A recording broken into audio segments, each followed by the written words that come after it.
का या फिर कहते कि गोंद का सब कुछ खाने का मज़ा ही कुछ और होता है। पर कई लोग हैं ना, गोंद से बनी हुई या फिर सौंठ और गंठोड़ा डाली हुई कोई चीज़ खाते नहीं हैं। तो आज हम एक ऐसी चीज़ बना रहे हैं गोंद से, जो सब लोग खाएंगे और बस 1-2 दिन में ही सारा ख़त्म हो जाएगा। ये मेरी गारंटी है कि सच में ख़त्म हो जाने वाला है, इसलिए आप ज़्यादा क्वांटिटी में ही बना लेना। तो उसके लिए ना हमने यहाँ पे गोंद लिया है, यानी जो एडिबल गम होता है ना, वो लिया है। मार्केट में इजीली अवेलेबल होता है और इसको हमने क्रश करके इस तरह से पाउडर कर दिया है। इसको बनाना अगर आपको है ना, तो आज ही इसकी शुरुआत कर दीजिएगा और फिर इसे टाइम लगेगा बनने में। तो ये जो हमने पाउडर बनाया है ना गोंद का, उसे हम एक डब्बे के अंदर निकाल देंगे। और फिर क्या करना है, यहाँ पे जो घी है ना, ये हमारा घर का बनाया हुआ देसी घी है।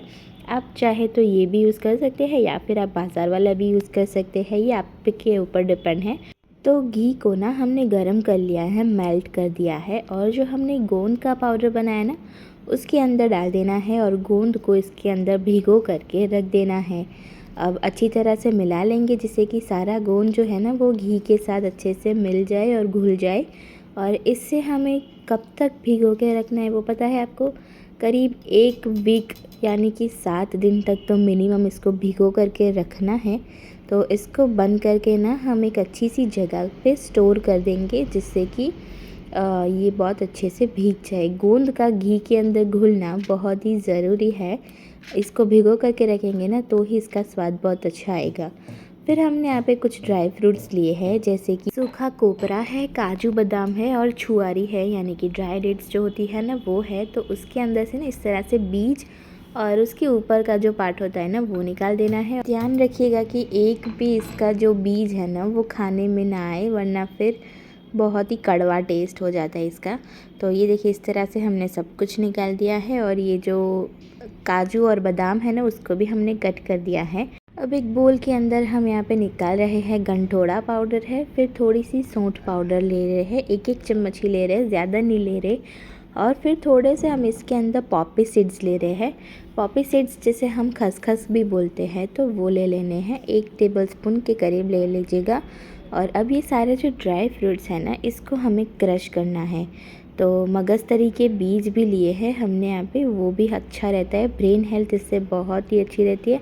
और ब्रेन का विकास भी मगजतरी के बीज से बहुत अच्छा होता है। तो ज़रूर डालिएगा, क्योंकि ये बच्चों के लिए स्पेशली बहुत अच्छा होता है। और ये जो हम गोंद पाक बना रहे हैं ना, वो ना बच्चों का बहुत फेवरेट होने वाला है। तो सबसे पहले हमने क्या किया कि सूखा कोपरा और जो छुआरी है ना, उसको क्रश कर दिया, उसका पाउडर बना लिया है।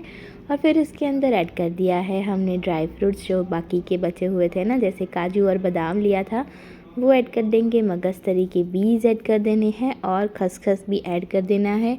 अब इसके साथ ना हम सौंठ पाउडर और गंठोला का पाउडर जो है ना, वो भी हम ऐड कर देंगे, क्योंकि इस वीडियो में मैं वो क्लिप नहीं ले पाई, तो आप ज़रूर उसके अंदर ध्यान से ऐड कर दीजिएगा।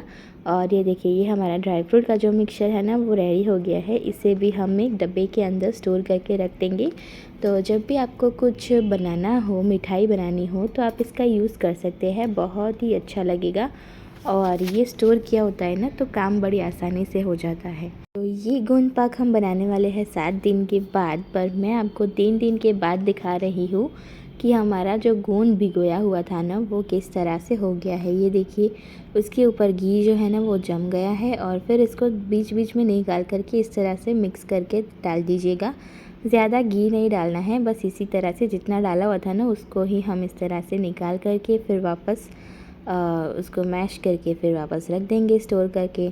और ये देखिए, 7 दिन के बाद ना, ये हमारा जो गोंद भिगोया हुआ था ना, वो बिल्कुल इस तरह से हो गया है, घुल गया है, जैसे आप देख सकते हैं। अब क्या करेंगे, एक बड़ी सी कढ़ाई लेंगे, उसके अंदर 2 से 3 चम्मच जितना घी ऐड कर देना है। ज़्यादा घी की भी ज़रूरत नहीं पड़ेगी इसमें। और जो हमने गोंद भिगोया है ना, उसके अंदर ऑलरेडी घी है, आपको तो पता ही है कि हमने उसको घी में ही भिगोया था। तो बस 2-3 चम्मच घी ऐड कर दीजिए और जो भिगोया हुआ गोंद था उसको भी ऐड कर दीजिए। अब इसको लगातार हमें चलाते जाना है। ये जो गोंद भिगोया है ना, हमें उसको अच्छे से हमें सेकना है, रोस्ट करना है। और साथ में हमने ना दूध भी गर्म करने के लिए रख दिया है। तो ये थोड़ा सा गर्म हो जाए उसके बाद हम इसके अंदर दूध ऐड कर देंगे। तो दूध आप अपनी क्वांटिटी के अनुसार ऐड कर दीजिएगा। हमने इसकी क्वांटिटी मेजर इसलिए नहीं की क्योंकि हमने फिर बाद में ना थोड़ा सा और भी दूध ऐड किया है, और ये जो सारा दूध है ना उसका पूरा का पूरा मावा बन जाने वाला है। तो आप जितना दूध डालेंगे वो सारा मावा ही बनने वाला है। तो अपने अनुसार दूध डाल दीजिए और फिर इसको लगातार चलाते जाइए। ये ना एकदम गाढ़ा सा मिक्सचर हो जाएगा। और जैसे कि आप देख सकते हैं इसके अंदर ना बबल्स होने लगे हैं, यानी कि ये उबलने लगा है और ये और गाढ़ा होगा। और फिर ये देखिए हमने थोड़ा सा और दूध इसके अंदर ऐड किया है। तो दूध से बनी चीज़ है ना तो बहुत ही अच्छी लगने वाली है, एकदम मावे जैसा लगता है। और जो कई सारे बच्चे ऐसे होते हैं कि नखरे करते हैं कि नहीं हम नहीं खा रहे, ये हमें नहीं पसंद है, गोंद वाली और सौंठ वाली सारी चीज़ होती है ना तो तीखी लगती है थोड़ी, तो बच्चे नहीं खाते हैं। पर ये वाली ना डेफ़िनेटली खाने वाले हैं। अब हमने इसके अंदर ऐड किया है डेसिकेटेड कोकोनट, यानी कि जो कोपरा की छिन मार्केट में अवेलेबल होती है ना, बस वही ऐड कर देनी है और उसे भी अच्छे से हम इसके अंदर मिक्स कर देंगे।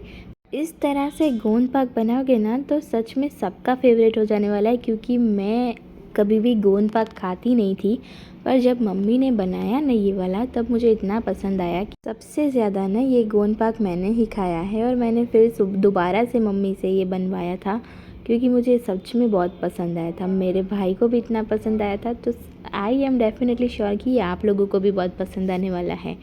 फिर जो ड्राई फ्रूट का मिक्सचर हमने स्टोर करके रखा था ना वो ऐड कर देना है, और इसी के अंदर हमने सौंठ और गंठोड़ा का पाउडर भी ऐड कर दिया था, आप भी कर दीजिएगा। और ये देखिए ये गाढ़ा होने लगा है ना धीरे धीरे। तो जो हमने क्वांटिटी ली है ना उसमें से हम करीब 1 किलो के करीब तो हम ये गोंद पाक बना ही रहे हैं, 1-1.5 किलो जितना तो बन जाता है। तो ये देखिए अच्छे से गाढ़ा हो गया, इसका कलर भी चेंज हो गया है। और आप इसके अंदर ना देख सकते हैं कि कोपरा का जो छिन है उसका भी वो दिख रहा है। और सारे ड्राई फ्रूट अगर आपने अच्छे से चॉप किए होंगे तो नहीं दिखेंगे, पर अगर आपने थोड़े से बड़े रखे होंगे तो डेफ़िनेटली दिखेंगे। पर मैं अगर सजेस्ट करूँ ना तो एकदम पाउडर बना देना, तभी बहुत अच्छा लगेगा। और फिर इसके अंदर मिठास के अनुसार शक्कर ऐड कर देनी है, चीनी ऐड कर देनी है। हमने यहाँ पर 2 कप जितनी चीनी ऐड करी है, इससे इनफ मात्रा में हमें मिठास मिल जाएगी। और ज़्यादा मीठा नहीं बनाते हम लोग, थोड़ा कम होता है ना तो सारे सब चीज़ों की टेस्ट हम एंजॉय कर पाते हैं। ये देखिए हमारा गोंद पाक जो है ना वो अब बस रेडी होने आया है। बस इसके अंदर से जब घी छूटने लगे ना तब इसको हमें गैस की फ्लेम को ऑफ़ कर देना है।